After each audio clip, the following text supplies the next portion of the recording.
L'Esprit Saint, même s'il peut surprendre, prépare le terrain des esprits et des cœurs des hommes. Nous sommes en France, à Lyon, en 1972, 7 ans après le Concile Vatican II, qui s'ouvre aux dimensions charismatiques de l'Église. Aussi, cette expérience d'une nouvelle Pentecôte, initiée aux États-Unis au début du XXe siècle, se propage comme un feu de brousse à travers le monde, notamment en France. Elle répand sur son passage de nombreux fruits de conversion. Immergés par l'amour de Dieu le Père, nombreux sont ceux qui manifestent les dons du Saint-Esprit.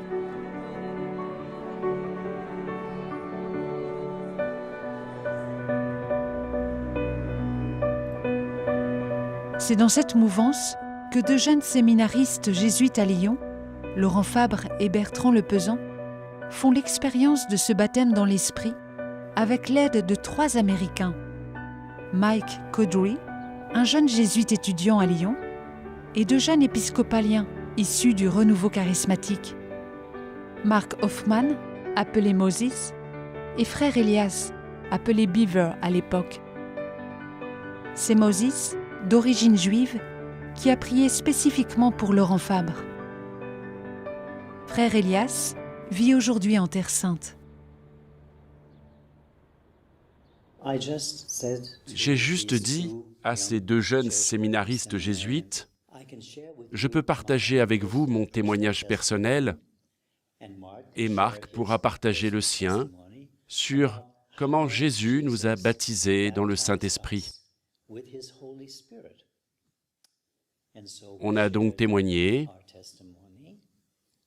et j'ai dit, c'est complètement basé sur l'Écriture sainte. Nous étions donc 3 à prier pour ces 2 jeunes hommes et nous avons imposé les mains sur eux. Puis nous avons simplement demandé, au nom de Jésus, que le Saint-Esprit descende sur ces 2 hommes. Et il est descendu.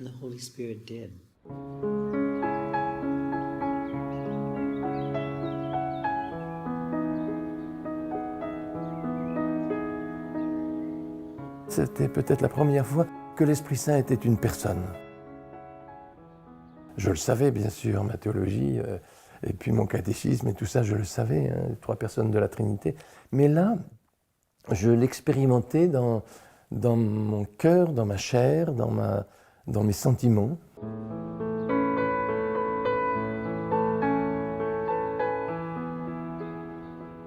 Là, je crois que j'ai vécu le moment le plus important de ma vie. Le plus important. J'ai eu le sentiment vraiment d'être pécheur. À ce moment-là, j'ai eu vraiment le sentiment que j'étais un pauvre type.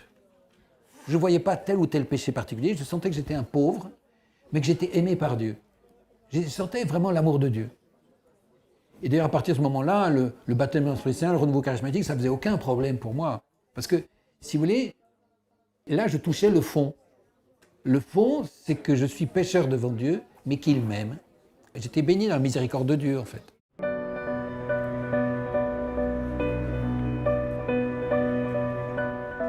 Rentrés à Lyon, forts de cette expérience, tout en continuant leurs études au séminaire, ils suscitent un groupe de prière charismatique. Conversion, guérison, signes et miracles, le groupe de prière ne cesse de grandir. Mais est-ce suffisant de se rencontrer qu'une fois par semaine? Vincent de Marcillac, séminariste jésuite avec Laurent Fabre à l'époque, raconte. J'ai rien vu. Simplement un jour, je suis rentré dans la chambre de Laurent et il était en train de faire la lettre qu'on doit faire avant d'être ordonné, où pour aider nos supérieurs, on doit dire voilà bien où je me verrai. Alors je rentre et puis je dis bon, je vois pas ce que je peux dire. De toute façon, ce dont je rêve, c'est même pas la peine que je le dise. Elle dit mais comment, on a la chance d'être dans l'obéissance. Si nous on prend pas le temps de dire nos désirs, ils ont rien à confirmer, ils vont faire la loterie pour nous. Donc c'est important que dans l'obéissance, on aille jusqu'au bout de dire ce qu'on aimerait vivre. Ouais, mais c'est même pas la peine, tu penses, je rêve d'aller vivre avec des laïcs, et puis on m'autorisera jamais. Ne serait-ce que la mixité, qu'est-ce que ça veut dire? Un jeune prêtre, c'est même pas la peine que je demande. Il dit, mais demande toujours, tu verras bien. Et puis 2 mois après, il est revenu en disant, ben voilà, j'ai l'autorisation et l'équipe est prête à démarrer quelque chose.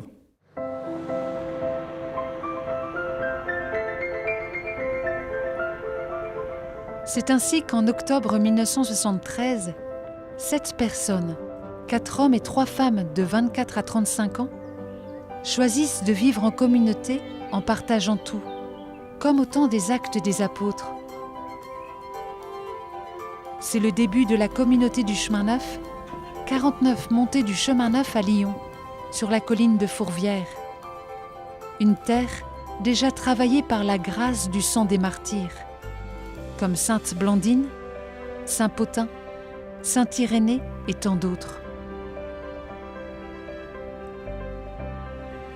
Nous avons la chance, notre petite communauté Chemin Neuf a démarré, a commencé dans un terreau de chrétienté, dans un lieu absolument unique.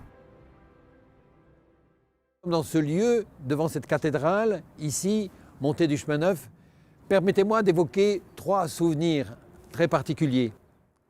Le premier, ce fut le jour de mon ordination, et pour la première fois, avec des amis, avec des frères, futurs frères et sœurs de la communauté Chemin Neuf, avec ma famille, nous sommes venus ici, descendant de la colline de Fourvière, qui était le Scholastica, la maison de théologat des Jésuites. Et nous avons visité pour la première fois ici ce lieu, et il y avait un très bel arc-en-ciel sur Lyon, signe de l'Alliance.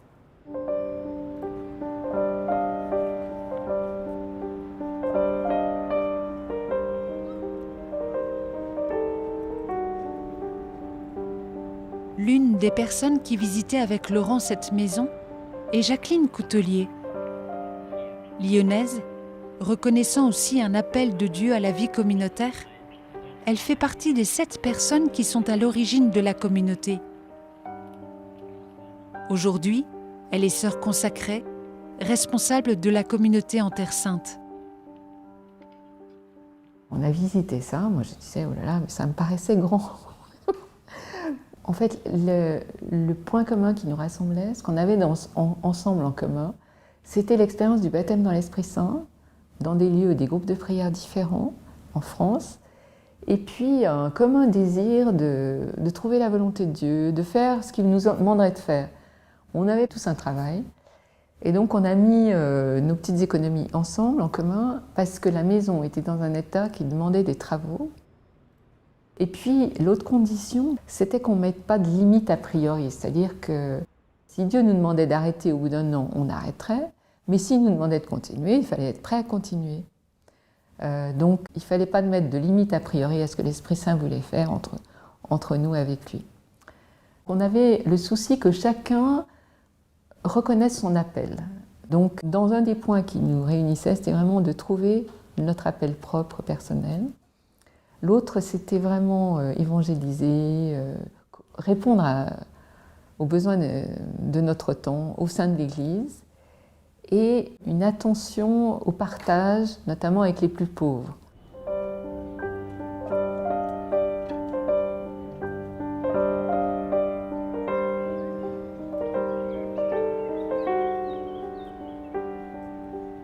Mais vous savez aussi qu'au début d'une fondation, il y a toujours, d'une manière étrange, à la fois des grâces très particulières qu'on ne retrouve pas par la suite et en même temps des épreuves très particulières. Eh bien, la première année de notre fondation ici fut une épreuve assez difficile pour chacun de nous. Ce fut la mort de la plus jeune d'entre nous, de Brigitte, qui est morte d'un cancer dans ce lieu, là où je suis filmé.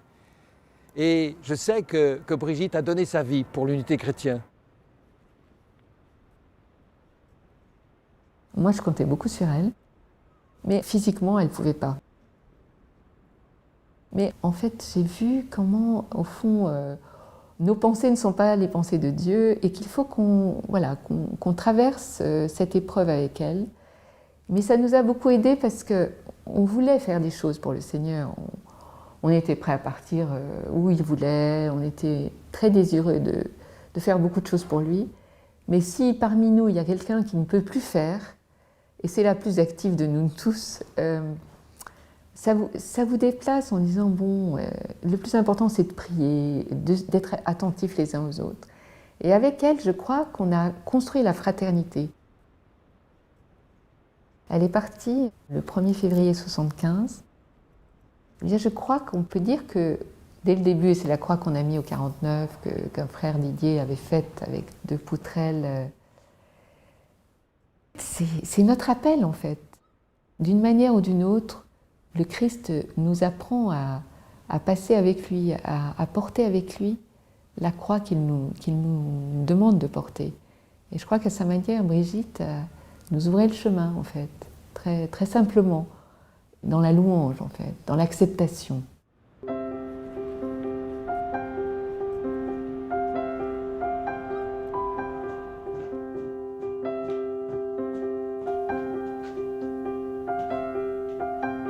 La première chose qu'on a fait dans la maison, c'est faire des lieux de prière. Donc un petit oratoire en bas, et puis au premier étage, il y avait une grande salle.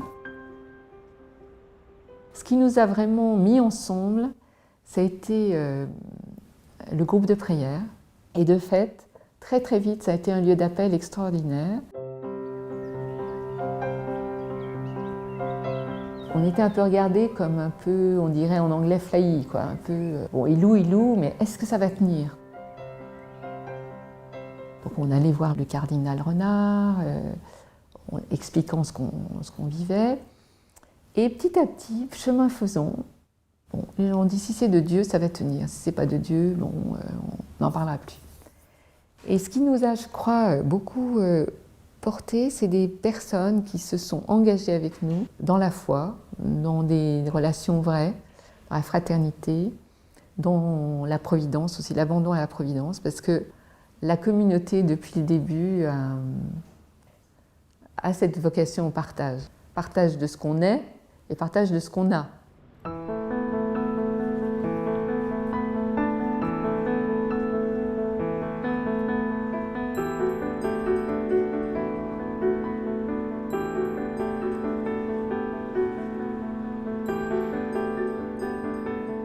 Vous pouvez voir cette immense tour, ce gratte-ciel, qui est nommé Tour de la Part-Dieu. Alors c'est impressionnant parce qu'au moment où nous faisions en quelque sorte la part de Dieu en partageant nos biens, au moment où nous vivions peut-être concrètement l'Eucharistie, dans ce début de vie communautaire où on mettait nos biens en commun, s'est édifié peu à peu cet immeuble qui est une banque en fait, symbole du capitalisme.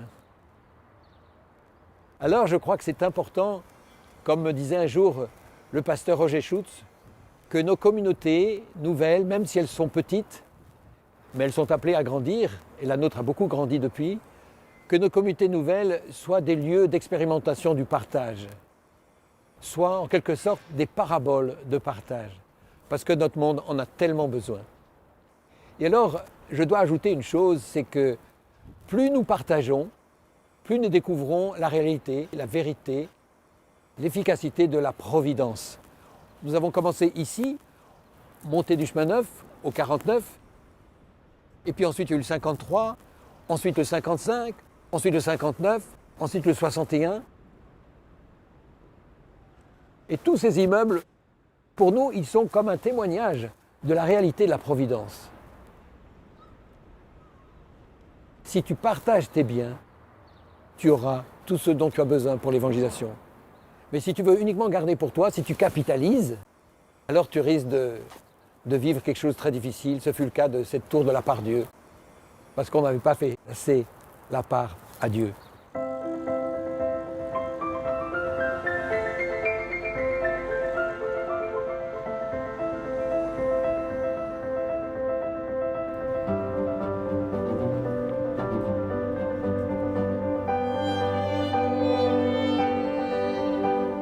Permettez-moi d'évoquer encore un troisième temps vraiment magnifique, important.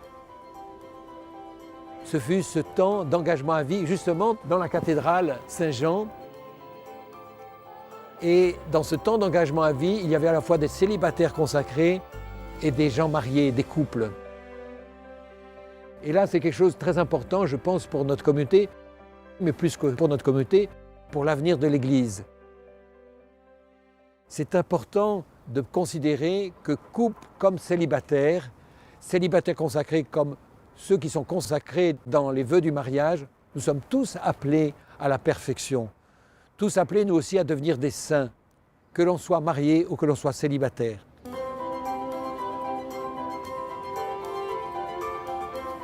Ces engagements à vie étaient célébrés à Pâques 1986, en la présence du pasteur de l'Église réformée de France, Jean-Marc Violet, et présidé par le cardinal Albert de Courtrai, archevêque de Lyon. Vis-à-vis de la communauté jusqu'en septembre 1994, il érige la communauté en association publique de fidèles le 20 avril 1984. 8 ans après, le 24 juin 1992, en la fête de Saint Jean-Baptiste, a été érigé l'Institut du Chemin Neuf, institut religieux clérical pour les prêtres et célibataires consacrés de la communauté. Pour vous, Christ est ressuscité, c'est quelque chose de neuf. Il se fait que c'est rue du Chemin Neuf que cette sorte de redécouverte de la nouveauté s'est produite et que sans vous fatiguer beaucoup, mes bien chers amis, vous avez décidé de vous appeler communauté du Chemin Neuf. Alors sans chercher des choses extraordinaires partout, permettez qu'on y voie un simple signe, un signe discret de la présence de notre Dieu, une sorte, si j'ose dire, de clin d'œil du Saint-Esprit. Voilà ce qui fait notre joie aujourd'hui. Et le pari, c'est que nous consentons à accueillir cette nouveauté et à aller jusqu'au bout. Chacun tel qu'il est, dans sa foi, là où il est, bien sûr. Et puis, dans cette communauté du Chemin Neuf, approuvée par nos églises, chacun essaie, et la communauté essaie, d'aller jusqu'au bout de cette fidélité à la nouveauté redécouverte et dans une manière de vivre, dans un style de vie que nous approuvons. Pourquoi cet engagement? J'ai envie de juste vous laisser une parabole bien connue. C'est la parabole de la perle précieuse. Vous savez, il y a quelqu'un qui collectionne les perles précieuses, les plus rares et les plus belles. Et puis un jour, il découvre une perle plus précieuse que toutes. Alors, dit la parabole, il s'en va, ravi de joie, vendre tout ce qu'il possède pour acquérir cette perle précieuse. Alors tout simplement, je crois que nous avons découvert la perle précieuse. La perle précieuse, c'est Jésus. La perle précieuse, c'est son Église. La perle précieuse, c'est la vie communautaire, c'est l'amour fraternel. C'est de pouvoir nous donner les uns aux autres pour l'annonce de la bonne nouvelle.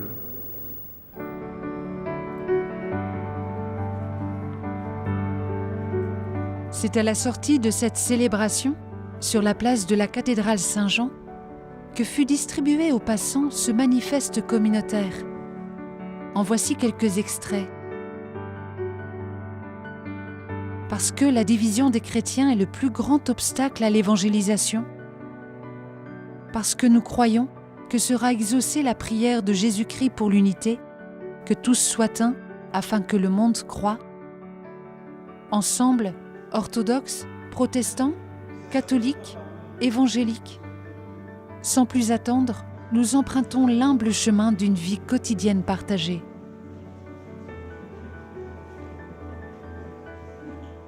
Cet humble chemin d'une vie quotidienne partagée a été commencé ici, que ce soit à l'office le matin, que ce soit dans les services de la maison. Nous avons commencé doucement, humblement, cet humble chemin d'une vie quotidienne partagée.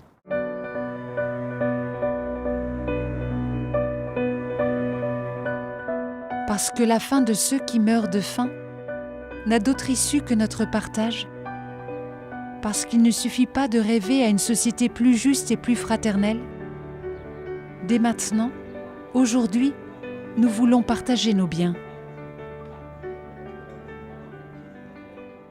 Ce qui est un peu la révolution dans l'Église catholique, c'est que nous pensons que c'est possible pour des célibataires consacrés Moi, en tant que religieux jésuite, c'était presque normal que je partage mes biens. Mais nous pensons aussi que des familles, même des familles nombreuses, peuvent vivre cet appel au partage des biens. Et ça, c'est un signe prophétique pour aujourd'hui.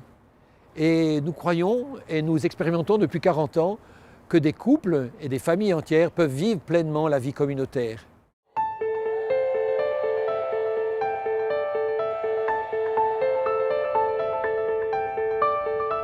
C'est ainsi que depuis 1973, cet appel pressant du Christ à l'unité, à vivre cette communion fraternelle, résonne, prend corps et se propage en France et à travers le monde. Aujourd'hui, en 2013, la communauté du Chemin Neuf est présente dans 28 pays des 5 continents et rassemble 1800 membres, couples, célibataires consacrés, hommes et femmes de toute confession chrétienne. Passionnés de l'unité, ils prient et travaillent de toute leur force, dans la mouvance du Saint-Esprit, pour annoncer l'insondable richesse du Christ à tout homme. Par de multiples missions, des milliers de jeunes, couples et familles ont vu leur vie transformée par le Christ.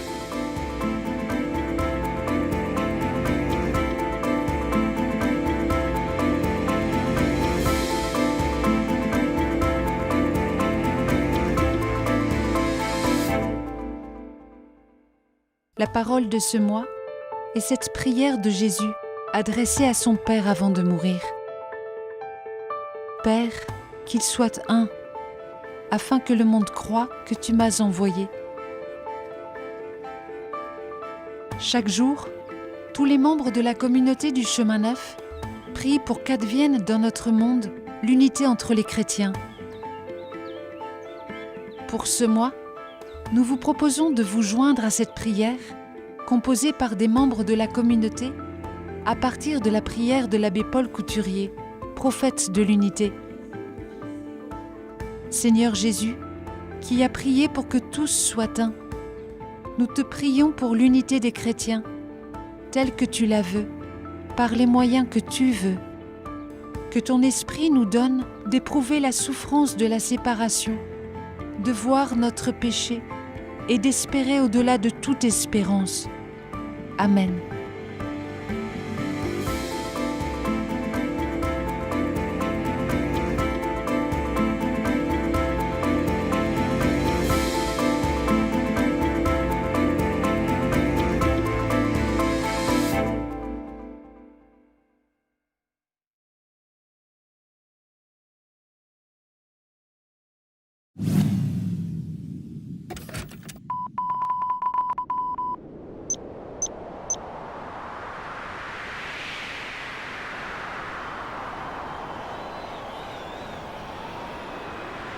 Come, Holy Spirit, I thirst for you.